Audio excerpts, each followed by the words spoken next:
आज से कुछ 2500 साल पहले एक युवक हुआ जिसका नाम था सिद्धार्थ गौतम।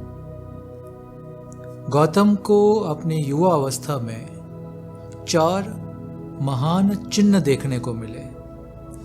ये चिन्ह थे, पहला, जब गौतम एक बार सैर के लिए निकले तो पहला चिन्ह दिखा उनको एक बहुत ही वृद्ध व्यक्ति। उन्होंने अपने मित्र से पूछा, क्या हुआ इस आदमी को, इसकी कमर क्यों इतनी झुकी है? मित्र ने कहा कि उम्र के साथ बुढ़ापा आने की अवस्था में इनकी कमर झुक गई है और इस अवस्था को वृद्ध अवस्था कहते हैं।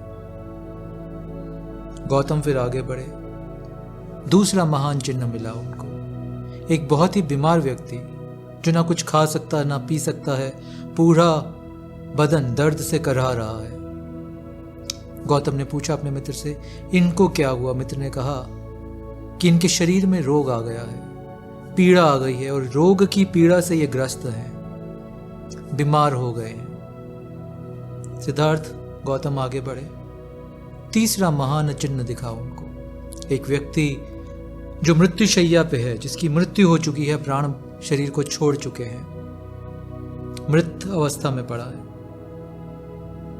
गौतम ने फिर पूछा अपने मित्र से, इनको क्या हुआ? मित्र ने कहा कि इनकी मृत्यु हो गई है, प्राण ने शरीर को त्याग दिया है, ये अब ये संसार छोड़ के चले गए। सिद्धार्थ ने पूछा, तो क्या ये अवस्था सभी की होती है? मित्र ने कहा, हाँ, जो भी जन्मा है वो मृत्यु को प्राप्त होगा। इस अवस्था से हम सबको गुजरना होगा, ये अंत है जीवन का। बहुत गंभीर हो गए सिद्धार्थ, बहुत दुखी हो गए सिद्धार्थ कि अगर जीवन में ये 3 अवस्थाएं सभी को भोगनी है, जो उनको स्वयं को भी भोगनी पड़ेंगी, तो इस जीवन का क्या मतलब हुआ? फिर थोड़ा और आगे बढ़े उस दुख की अवस्था में, और चौथा महान चिन्ह देखने को मिला। एक फकीर, एक संत, एक सन्यासी, एक योगी अपनी ध्यान मुद्रा में बैठा है, और सिद्धार्थ उससे पूछते हैं अपने मित्र से, ये कौन है? मित्र ने कहा, ये सन्यासी है, ये योगी है, ये ध्यान की विधि से कुछ ऐसी प्रक्रिया कर रहा है जिससे ये इन तीनों स्थितियों से परे चला जाए, मोक्ष को प्राप्त हो। तो सिद्धार्थ ने पूछा, तो क्या मोक्ष संभव है? क्या हर एक व्यक्ति को मोक्ष मिल सकता है?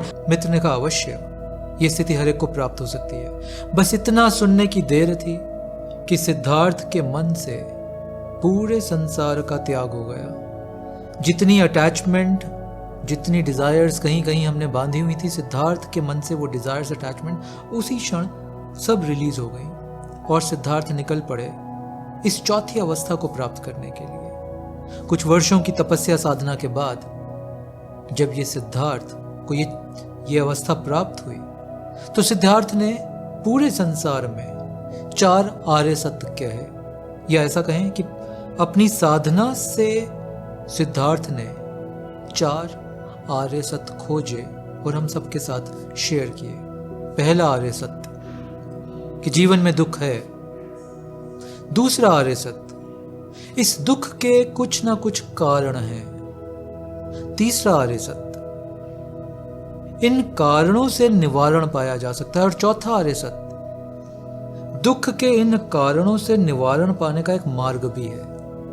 और ये 4 सत्य बने उस सिद्धार्थ के, जो अब बुद्ध बन चुका था, उसकी 4 प्रमुख शिक्षाएं बनी ये 4 आर्य सत्य। तो आज बुद्ध पूर्णिमा के इस अद्भुत मौके पे मैं ऐसी प्रार्थना करता हूं कि हम सबको भी जीवन में ये 4 महान चिन्ह देखने को मिले, जो हम रोज देखते हैं मगर अनदेखा कर देते हैं। मगर इस बार जब ये 4 महान चिन्ह हमें दिखे, हम इनको अनदेखा ना कहें, और उन चिन्हों से हमारी यात्रा भी उन 4 आर्य सत्य की तरफ जाए, और हम भी मोक्ष की, आनंद की उस अवस्था को महसूस कर सकें, प्राप्त कर सकें, अपना बना सकें। क्योंकि जीवन का एक ही परम उद्देश्य है, बुद्ध हो जाना।